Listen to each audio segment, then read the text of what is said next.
Welcome back, everyone. Across the Opti-Verse Season 2 has just begun. You'll notice that I am back. I've been asked back by Optimum to come through as a guest host for Season 2 of Across the Opti-Verse. This was a passion project of mine when we started it last year. I'm really excited that they've asked me to come back, and today we've got a really cool episode to start us off. Next to me is Nur'ain. I'll give her a chance to introduce herself. She's actually recently come off presenting a webinar on microgrids and the tools you have available to kind of simulate in the electrification space. So it's a really cool episode. It partners really well with the webinar.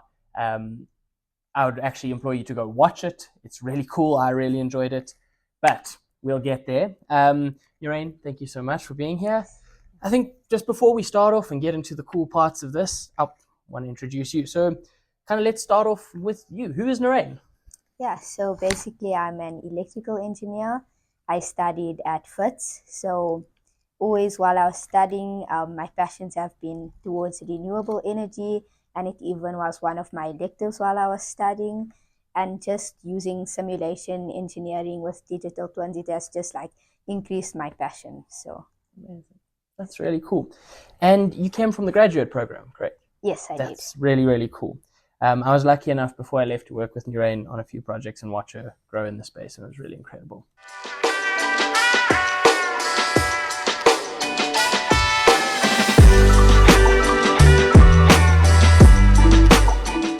Okay, we're now going to get into the fun part, which is really talking about why simulation is like the secret engine to electrification space. So yeah, let's jump in. Yeah, so I would say for simulation engineering, like it's so important for the electrification space because it helps with like so many things, such as, first of all, it helps with cost saving. So when you simulate in the electrification space, that means that you can optimize everything with your components, and you can certify them. And even like say you have just a grid that you have, you can introduce, if you want to introduce renewables into your grid, you can do this all within simulation first, and then you can test it and verify it and make sure that everything works perfectly, and then you can actually buy the components and then create it in real life. Amazing. That is actually really cool. It's like talking about the full end-to-end cycle. Yes. You're not going to start somewhere here, then move it to a position over there, and moving between multiple systems is really just a difficult nightmare in itself to handle. So with the power of simulation, you can do this full end-to-end integrated workflow. And you mentioned a lot of things, certification, which is so important, particularly in a field as well governed as electrification. So let's take a step back into your webinar. Can you give us a brief overview of what it's about? We won't get into like the detailed topics, but just tell us what you spoke about. Yeah, so basically in the webinar that I did, what we did was we showed how to maximize cost savings within Microgrid. And to do this, we use different tools such as optimization, simulation, and then finally also machine learning as well as AI. Amazing. Okay, already, great, good. You mentioned when you were doing this, when we were discussing this beforehand, that you kind of looked at the full life cycle. It was how to use all the tools in one real life problem. I think that's really important. Just give me a kind of breakdown on your thinking. Why did you go down that route? So I think when you have real life problems, it's really important to integrate different tools. So like I know certain people who specialize in fields like they would only want to use, say, for example, simulation engineering, or other people would only want to use AI or machine learning. Then other people would only want to use optimization. But I think they all have different strengths. So like, for example, with optimization, that would be really good with techno-economic analysis. And like, you don't have to use machine learning there because maybe it might be an overkill sometimes. And then say for simulation engineering, that's really good, as I said before, for validation as well as testing. And also it could be used for certification. And then like machine learning is really good at analyzing data and patterns, and then it can be good for predicting failure. So like they all have their strengths. So if you use it together, it just helps with the entire workflow in like optimizing it. Brilliant. I mean, that's exactly what these tools around the world have been designed for, and why we want to use them, and why we kind of promote them to the people we want to work with.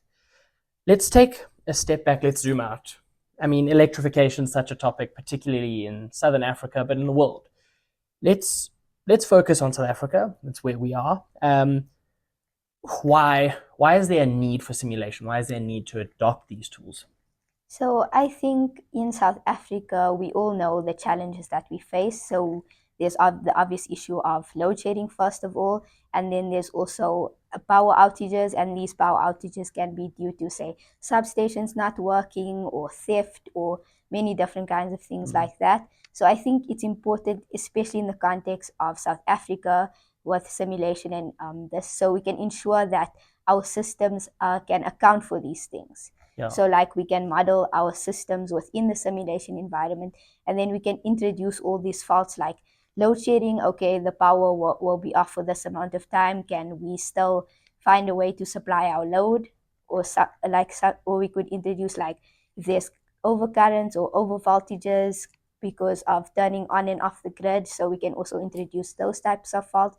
So that's why I think simulation is so important, because we can make sure that because in South Africa, because of all the things I mentioned before, we can make sure that our components can handle all these different scenarios. Yeah, definitely. It talks to that.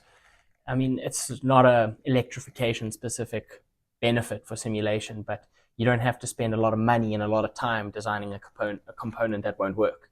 With simulation, you can do 80% of the work and nullify a lot of the design errors along the way without having to have built anything. That's really, really great. So now that we've spoken on the zoomed out scale, I would like to dig a bit deeper. Digital twin. It's a buzzword. It's used a lot in business. It's used a lot in simulation. Let's take it from your perspective. Why do you want to use digital twins? Yeah, so like related to the stuff I mentioned before. So the first thing would be like a cost thing mainly. And you just want to ensure that the components that you are designing, if you are designing them, that before you spend money on them, that they work properly and that they like can be certified and all of those things. And then I would say another thing is that it helps with designing. So like you can see if you have a system and you create a digital twin of it, even if you haven't experienced a fault in a certain area before, the more you run the simulation, you can find faults that you never knew existed within your system.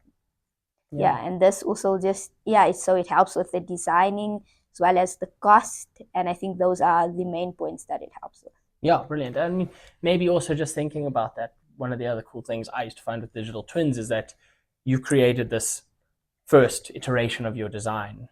When someone new comes from a different company, comes into your company and starts working with what you've created, it's a much easier traceable scenario than a bunch of pieces of paper or an Excel spreadsheet trapped somewhere on your computer that you forgot to put on a SharePoint or something like that.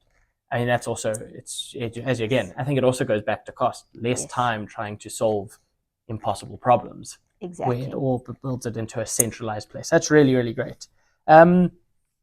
So digital twins obviously allow you to create and then simulate and find errors. And you've spoken about why optimization is important. It all kind of relates down to this point of cost, saving money, improving innovation, and improving your design quality. But who's actually using these tools at the end of the day? I wouldn't expect the CEO of a massive renewable energies company designing with these tools. So who's the user? So I would say like all the engineers involved in the designing process, as well as say the analysis of the tools. So like the analysis of the product, just anybody involved in any design process or cost could be involved with these tools, because as I said, there is like a whole lot of different things in one workflow. So there's a lot of people that could be involved. Yeah, that's exactly it. Your engineers, the people, the day-to-day designers that are all working in different teams for one creative goal. It's actually, you made me think of a really good question while you spoke about that and saying it's the engineers that are doing this. Before I get into that, I want to ask you, how long did it take you to get comfortable in the simulation environment? So I would say to get comfortable, it took me around a few months to a year to get completely comfortable within the environment. And this included like ramping up and then just creating my own models and adding things with and integrating with different tools. I would say around a year. Okay, and that's not long in the long scheme of things. And I think what's probably because you work at Optimum, you don't want to boast. I would say you are an expert in it. You would probably disagree with me, but that's the thing, is that also you spoke about the way to get experience is to try. Experience is the best way to get experience. And that's really cool. In a few months you were able to try things. I mean, how confident are you that if someone came with a problem, they want to design a power plant that produces solar energy, how confident are you that you'd be able to start, given what you know? Yeah, I think it would, yeah, as long as you have the correct conversations, it would be easy to start. And also, like here at Optimum, there's so many people, so much knowledge. So it's really easy. Even if I don't know something, I can always lean on other people. Amazing. Yeah, that's really great. I mean, I love that part there. Okay, let's go into a topic that no industry is immune from: AI. Where, how do you see AI playing a role in the electrification space? So I think AI, like as you said, it's in every industry and everybody just wants to use AI. But obviously, like before, I think they should just consider what its strengths are, Yeah. because it can't be used for everything. But I would say where it plays a role in, say, electrification, it's that it's really good at analyzing data. It's really good at recognizing patterns. So you could use it a lot for, say, predictive maintenance. So you can predict downtime of equipment because it can recognize the patterns really well. Yeah, I love that answer, because as you said, you got to know what you want to use it for. AI is like a calculator. If you put bad stuff in, expect bad stuff as your results. You said it's good at using data. I mean, I couldn't agree more. And the electrification space is kind of just, there's data in every which way. Okay, amazing. Yeah, I really like that.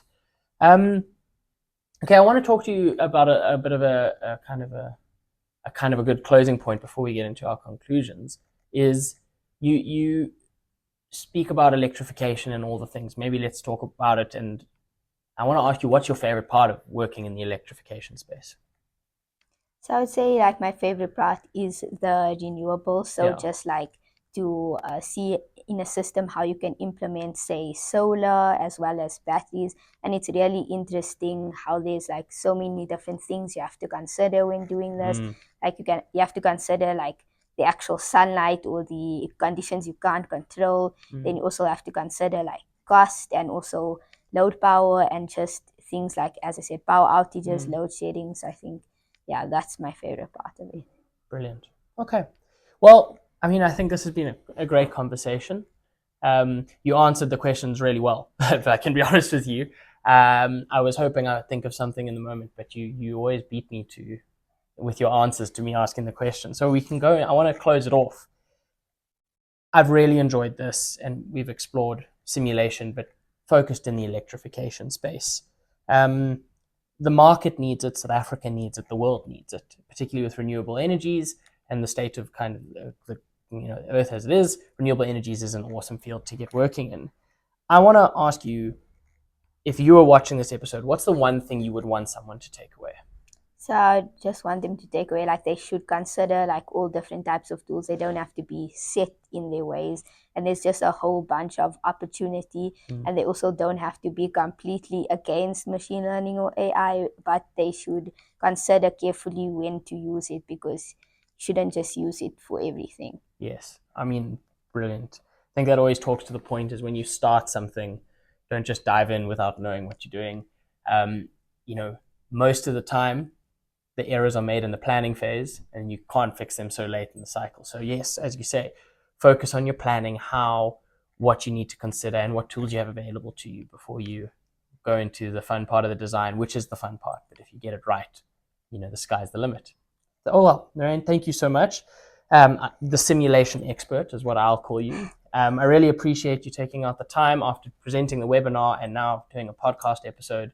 It's really great. As I said to anyone listening today, I would really, really recommend you go watch the webinar and also reach out to Nur'ain or anyone at Optimum to discuss these topics further. It's a really cool field. can also reach out to me. I will make sure that Optimum get it. But we can close off by saying thank you so much for joining the first episode of Across the Opti-Verse. You can catch us wherever you get your podcasts.